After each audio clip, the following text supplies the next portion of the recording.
Bienvenue dans cette deuxième partie du tutoriel.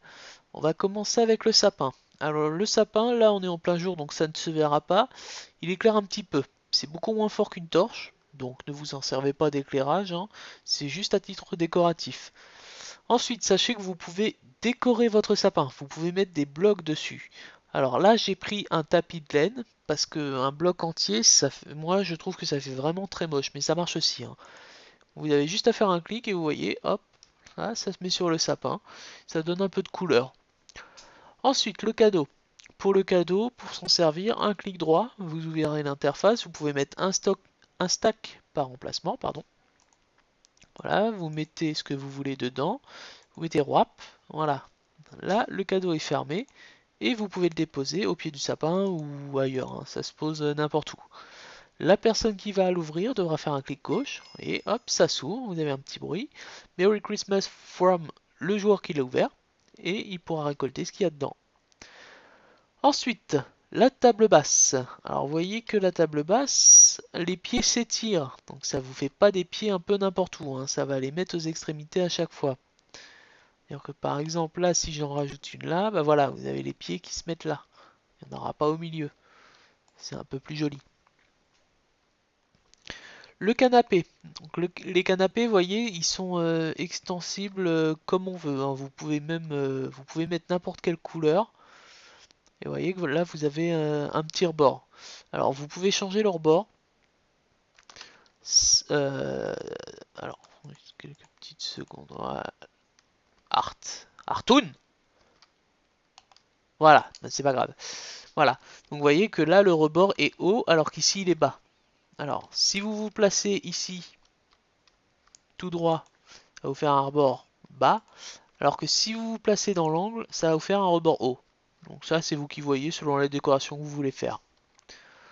Ensuite, la télévision. Alors, un simple clic droit pour s'en servir, hein, et vous changez les chaînes. Voilà, vous avez 3 chaînes. La lampe, pareil, un clic droit, allumée, éteinte. Voilà, on est en plein jour, donc comme tout à l'heure, ça fera pas de différence, mais ça éclaire assez bien. Les rideaux, un clic droit. Alors moi, par contre, j'ai un petit bug, et ce qui fait qu'en fait, on voit rien du tout, ça fait noir. Pareil pour les stores, hein. Vous voyez par contre qu'on ne peut pas les connecter. C'est individuel à chaque fois, ça fait une case.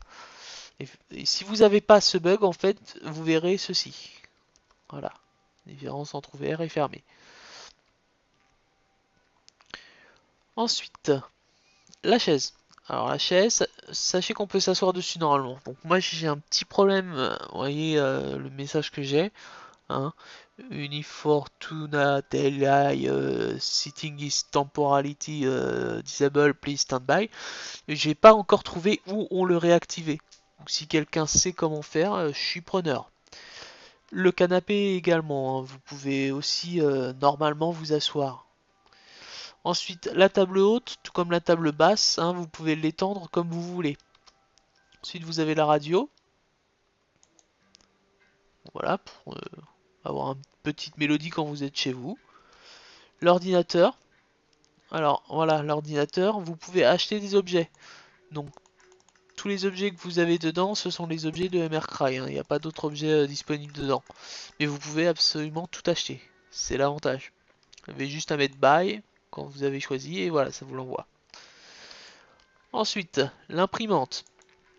Pour l'imprimante, il va vous falloir un livre et une plume, ainsi qu'une cartouche d'encre ou une poche d'encre.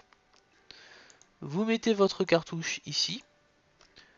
Vous prenez votre livre, vous l'ouvrez, vous mettez ce que vous voulez dedans. Aujourd'hui, il fait beau. Voilà. Vous signez. Ça, c'est obligatoire pour que ça marche. Vous fermez. Voilà. Le livre est écrit. Vous mettez votre livre ici. Et ça va le copier et vous le rendre ici. Alors, sachez qu'une poche d'encre va vous faire un livre en 50 secondes. Une cartouche vous fera 3 livres. Bon, le temps d'impression reste le même, hein, c'est environ 50 secondes pour copier le livre. Mais une cartouche vous fera 3 livres alors qu'une poche vous en fera qu'un seul. La différence. Le frigo. Donc ici vous avez 15 emplacements. Vous pouvez mettre que de la nourriture. Et si j'essaye de mettre autre chose, ça ne marchera pas. c'est uniquement pour la nourriture. Le congélateur. Alors, pour le faire fonctionner, il vous faut un panneau d'eau. Voilà à quoi ils servent. Alors, c'est le même principe que pour le four par contre. Une fois que vous mettez quelque chose à congeler, l'énergie va diminuer jusqu'à s'éteindre. Hein. Ils n'attendront pas que vous mettiez autre chose. Alors que pour le livre ici, bah voilà, donc là il est copié. Si je le retire, il va relancer une autre, mais si je le retire ici, il va pas utiliser l'encre. Hein, donc voilà, vous voyez le premier et le deuxième, à l'identique. Si vous voulez faire des livres en série, et ben vous vous servez de l'imprimante et vous pourrez faire vos livres en série.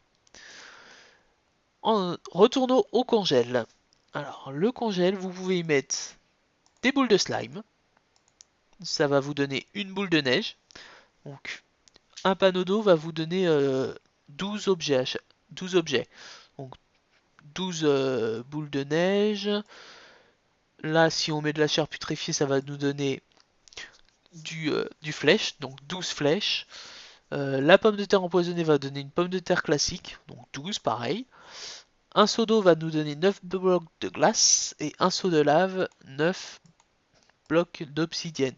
Alors je veux pas dire que un seau va donner 9 blocs, je veux dire que si vous mettez un panneau, vous pouvez faire jusqu'à 9 seaux d'eau pour avoir 9 blocs de glace. Et pareil pour l'obsidienne. Et vous récupérez également votre seau. Hein. Pas question de leur laisser. On est un peu rapia ici. Mais bon, c'est comme ça, c'est la vie. Ensuite, la gazinière. Le gros avantage, c'est qu'elle n'a pas besoin de carburant. Elle brûle indéfiniment. Petit inconvénient, c'est qu'elle met 3 fois plus de temps à cuire. Un four classique met environ 10 secondes, la gazinière en met 30 pour cuire un objet. Et vous ne pouvez mettre que de la nourriture dedans. En revanche, vous avez 9 emplacements. Donc, vous mettez par exemple, voilà, la flèche qu'on vient d'obtenir ici, une ici, et vous verrez que ça va cuire, ça va les emmener ici et ici, dans les mêmes emplacements en fait, mais à l'opposé. Là, vous voyez le bloc d'obsidienne, donc avec la lave, et pour finir, la pomme de terre qui donnera, enfin, la pomme de terre empoisonnée, attention, qui donnera une pomme de terre classique. Ensuite, la lampe de chevet. Alors là, on peut pas trop voir parce qu'il fait nuit, donc je vous la montrerai, parce qu'il fait jour, pardon, je vous la montrerai tout à l'heure quand il fera nuit. Ça sera plus pratique. Donc voilà notre pomme de terre. Hein. Et au niveau de la cuisson, vous voyez que le premier est arrivé ici, le deuxième est toujours pas cuit, il va arriver de l'autre côté. La table de nuit, vous avez 9 emplacements. Le cabinet, 15 emplacements. Donc c'est un peu moins qu'un coffre normal qui a lui 27 emplacements. Mais au niveau d'une maison, c'est beaucoup plus agréable à l'œil qu'un coffre directement placé. Voilà, donc vous voyez que les deux se sont remis dans l'emplacement opposé auquel ils étaient. Hein. Vous pouvez évidemment placer des stacks dans un emplacement. Hein. Pas obligé de mettre un seul objet. Alors, voyons ici, nous avons la sonnette. Un petit clic droit et voilà, vous pouvez admirer les gens qui arrivent chez vous. Les barrières blanches, exactement comme les barrières classiques, excepté qu'on ne peut pas les superposer sans, comment dire, sans faire la technique à l'ancienne, c'est-à-dire je mets un bloc par terre, je pose ma barrière dessus, je détruis le bloc et je mets une barrière en dessous. Voilà, on ne peut pas les superposer autrement que comme ça. Pareil pour les barrières électriques. Alors, les fameuses barrières électriques, vous allez voir que là, je vais... Voilà, si je les touche, hop, je me prends un coup de jus. Et c'est assez sévère, hein, vous voyez, ça retire 3 cœurs et demi quasiment. Inconvénient, ça ne se connecte pas au mur. Alors, on peut pas passer au travers, vous voyez. Mais ça fait moins joli que la barrière classique, hein, comme il n'y a pas de connexion. Ensuite, on a les haies. Donc, vous voyez, c'est joignable, hein, tout comme les barrières. Et même principe que la barrière, on peut pas sauter au-dessus par contre. Ensuite, on a la boîte aux lettres. Alors la boîte aux lettres, il nous faut une lettre, un package, un cadeau, ou bien encore, vous pouvez y déposer l'objet directement. par stack ou par objet, comme vous voulez. Pour se servir de la lettre et du package, ça va être comme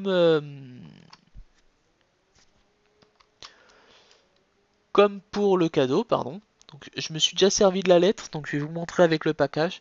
Il faut savoir que la lettre, c'est 2 emplacements, hein. Donc, voilà, le package, 6 emplacements. Vous mettez un objet, vous mettez signe, et voilà, votre package est prêt. Vous le mettez ensuite dans la boîte aux lettres. Et donc là, c'est le propriétaire de la boîte aux lettres qui pourra venir les récupérer et les ouvrir. Donc, comme moi, je suis propriétaire de la boîte aux lettres, je peux les récupérer.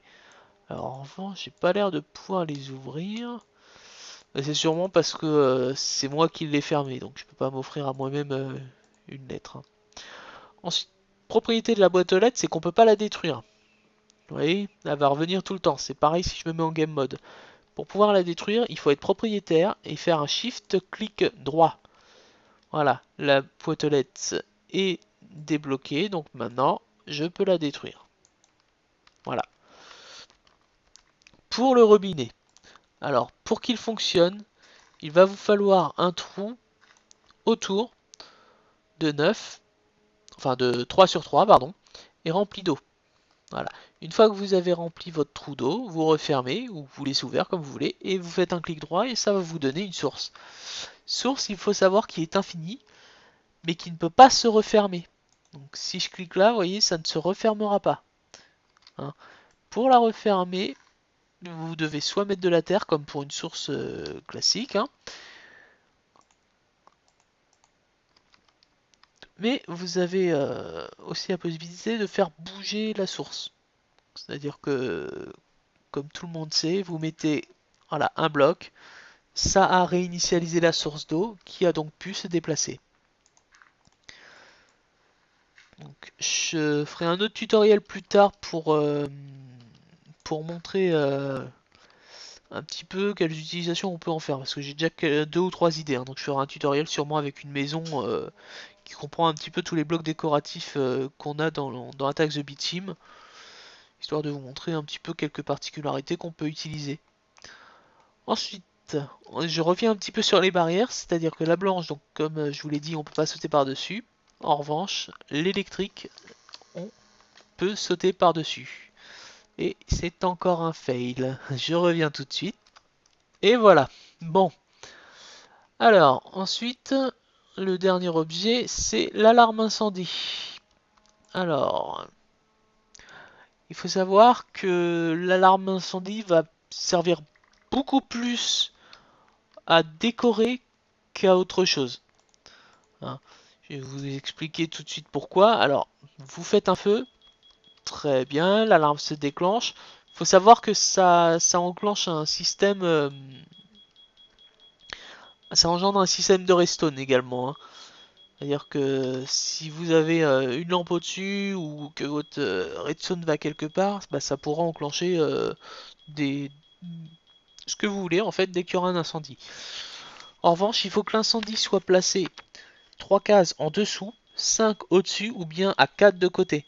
Si c'est plus loin, ça ne marchera pas. Alors, un clic droit pour arrêter, hein. Vous voyez que par exemple là, je mets le feu là, il est pourtant vraiment pas éloigné, l'alarme ne se déclenche pas, il faut vraiment que ce soit à proximité. C'est pour ça que je vous dis que dans une maison, c'est beaucoup plus décoratif que vraiment anti-incendie, hein.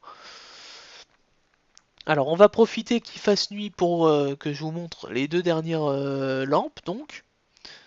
Donc, vous voyez que vous pouvez l'activer soit avec de la redstone, ou bien encore sans redstone, mais dans ce cas, il faudra que ce sera placé sur la table de chevet. Si elle n'est pas placée sur la table de chevet, il vous faut absolument de la redstone. Et là, vous voyez que sur la table de chevet, bah, il n'y a pas besoin de redstone, ça marche. C'est magnifique. Voilà qui clôture donc ce tutoriel sur Minecraft Friche Fourniture. J'espère que ça vous aura plu. N'hésitez pas à poser vos questions, à dire si vous avez aimé ou pas. Et je vous dis à la prochaine pour un nouveau tuto. Bye bye!